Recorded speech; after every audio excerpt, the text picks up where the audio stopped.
welcome to the Killik & Co Outlook for 2018. I'm Rachel Winter and I'm here with Gordon Smith from our fund research team and Nick Ziegelasch and Andrew Duncan from our equity research team.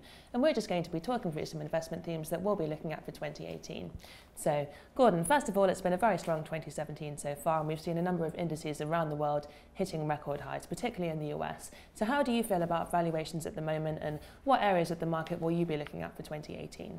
Sure. Yeah, so as you say, it has been a very strong year so far, and it's been pretty broad-based, so most global industry sectors have produced positive returns. There have been some notable outperformance from the likes of the growth area, so more growth-orientated stocks, like those in the technology sector, so perhaps more richly rated, but with higher growth expectations, have outperformed the broader index. The kind of broad-based economic growth, as well as pretty low inflation and low bond yields, has been pretty favourable for that area of the market. However, clearly inflation, interest rate policy and bond yields and the reversal of QE are going to be quite closely watched in 2018 and beyond. And any kind of change to the expectations around those could well lead to a change in intra-market performance, and some of the laggards may well become outperformers. So in that context, we've been looking closely at ensuring that portfolios are diversified by investment style, so seeking out investment managers with different performance drivers and with different investment processes and different investment styles. Mm-hmm. So you mentioned a potential focus on value there. Could you give us an example of one fund manager that looks at value? Yeah, so perhaps a good example would be Chris Reed at Magedi. So he runs their UK income fund, and he uses a pretty contrarian approach to looking at UK equities with an income mandate. So he's looking at businesses with some change that is a catalyst to improving performance, whether that be in the industry or in the company itself. And that leads to a portfolio which is very different to the broader index and very different to sector peers. So that's a good example of a particular investment style that you'll be looking at for next year. Are there any particular geographical areas that you might be focusing on? Yeah, so it's been another strong year for Asia Pacific and emerging markets. So those regions have outperformed developed markets and the global index. I mean, it's been a year of perhaps more political policy stability in key areas such as China and India, which have been undergoing areas of reform. We believe that despite the strong outperformance, long-term valuation measures, so things like the cyclically adjusted PE for those regions, remains pretty compelling. So they remain at a discount to developed markets, and that should provide a pretty good tailwind for equity investors over the medium to long term. There's also a number of key fundamental reasons we believe for investing in Asia and emerging markets. Clearly consumption growth is rapid, and the adoption of certain markets is very strong. Also, in terms of technological developments, the likes of India and China have both been big adopters of mobile internet and online payments. And I think that is fundamentally changing some of the consumer areas in those markets. And that's been seen in the dominance of some of the Chinese internet businesses, and also the adoption of the Aadhaar system in India, which now has over 250 million bank accounts now linked to the biometric IDs in that country, which is a strong indication that cashless payments and online payments in India is set for the future.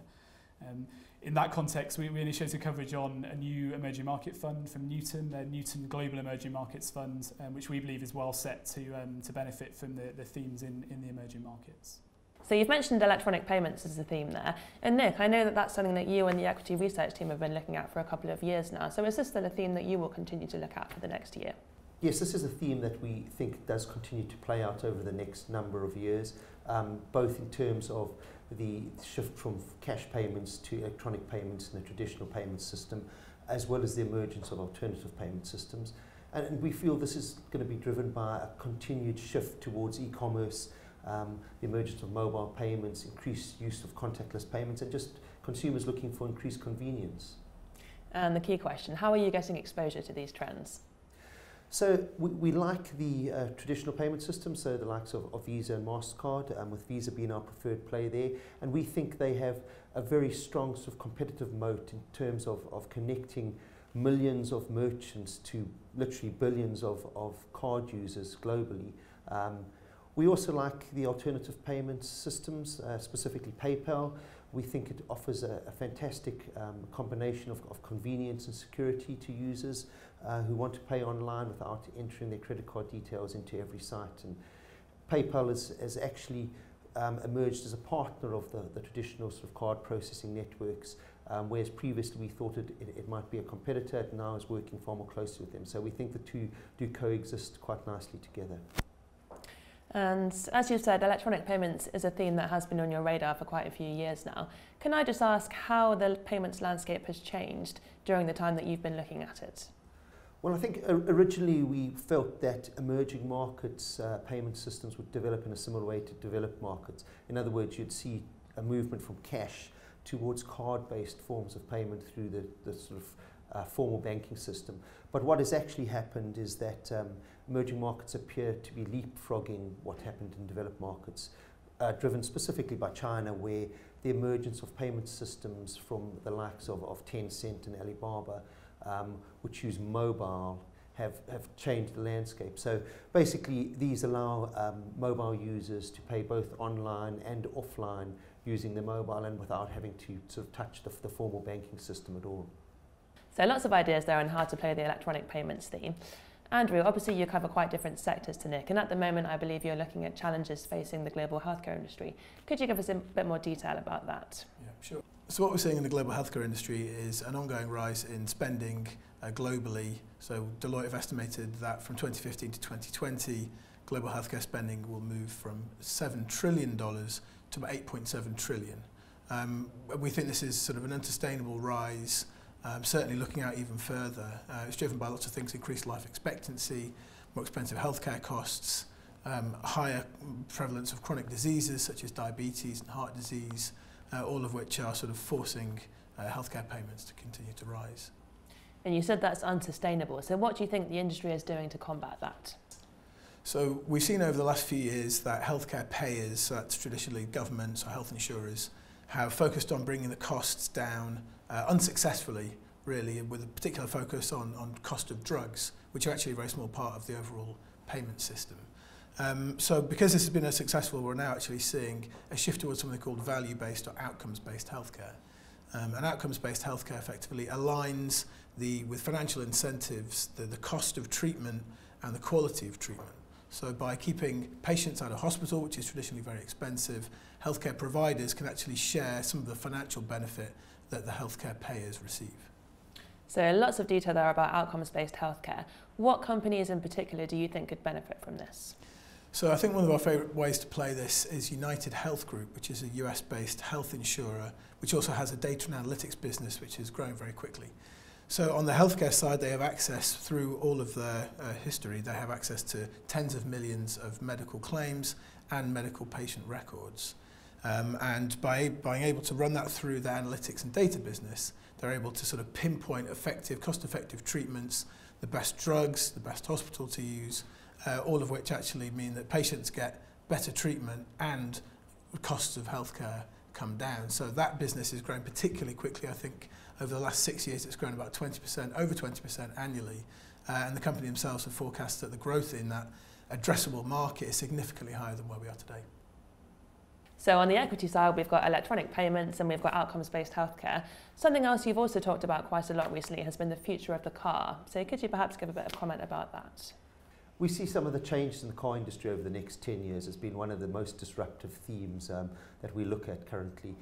We sort of look at it from three perspectives. So the electrification of vehicles first off, and then the move towards autonomous driving and robo-taxis. So you've mentioned electric vehicles. I have to ask about Tesla. What's your view there? Yes, so Tesla has sort of dragged the auto industry kicking and screaming into the electrification age, I suppose I'd say. And I think to some extent Tesla's almost been too successful for its own good. So when it launched, I think some of the car companies thought it was, you know, sort of a sideshow. but given how successful it's been, they now have started to look very seriously at how fast they have to move towards electric vehicles. And over the sort of last 2 years, they've announced enormous investments into electrification that are likely to take place sort of over the next 5 to 10 years. So we've got lots of change happening very quickly here. What do you think are the main winners and the main losers from this?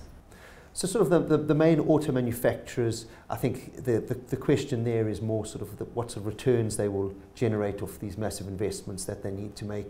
So I think that's less certain at the moment. I think areas such as copper, we see significant demand for copper from the amount of electrification that's needed, both in the vehicles and the grids themselves. And also battery manufacture, there's going to need to be a lot of batteries manufactured, and we see a way of playing that through the metals that go into batteries, such as a sort of nickel and cobalt and lithium. In terms of the losers, well, the obvious loser will be the oil companies. There'll be a big displacement of fuel away from the oil industry towards electric. And also probably a loser from that is governments. There's a large amount of tax revenue that's generated off fuel payments. Something like 7% of total tax revenue in Europe comes from fuel tax. And moving one step further from electric vehicles, I'm also reading lots about robo-taxis and fully autonomous vehicles, which sounds like something from some kind of science fiction film. How far away do you think that is in practice? Well, I think the industry's come a long way from the original Department of Defence competition, which happened in 2004, where the winning vehicle managed around 7 miles before crashing into a ditch. So we're now at a point where there are a large number of autonomous test fleets being operated by a number of different companies. I mean, Google's probably the most well-known of that. But operating a test fleet is very different from sort of real-world driving conditions. General Motors estimates it's something like 10,000 times more complex to have an autonomous vehicle in the real world.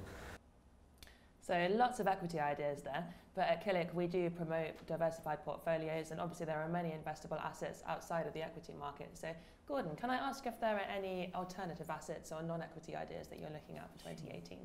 Yeah, so it's worth saying that, as we mentioned before, pretty broad-based economic growth over the last 12 months. And if you look at kind of leading indicators on business activity, investor sentiment, and also market technicals, they all suggest a pretty positive outlook on equity markets. And we retain a pretty constructive stance on equities. However, it is clear that the business cycle, for example, in the US, has extended to over 8 years now, which does look long in the context of other historic cycles. And there's clearly political uncertainty out there with the likes of the Brexit negotiations, policy implementation from the new US administration, and also the likes of military activity in North Korea, just to name just a few uncertainties out there. And all that leads to, when accompanied with the fact that equity valuations are at high levels, again relative to history, leads us to having a view to diversifying equity portfolios and looking for lowly correlated assets to add to portfolios. And in that context, we again recently initiated coverage of a new fund called the CG Absolute Return Fund, and this is a fund which is very much defensively positioned now. It's an investment process which is focused on asset allocation, and that is now focused on capital preservation. So the assets that are dominating that portfolio are things like index-linked government bonds, property, and infrastructure. All assets that should provide a pretty lowly correlated return profile when compared to other things in a portfolio, such as equities and such as traditional fixed income. So that should provide, in our view, useful ballast within portfolios. So that's our outlook for 2018. We've looked at diversifying into different funds by looking at different investment styles. We've looked at emerging markets, electronic payments, outcomes-based healthcare, the future of the car, and also assets that don't correlate very much with equity markets. Thank you very much for listening, and if you would like to talk about any of these ideas in more detail, please do contact your investment manager.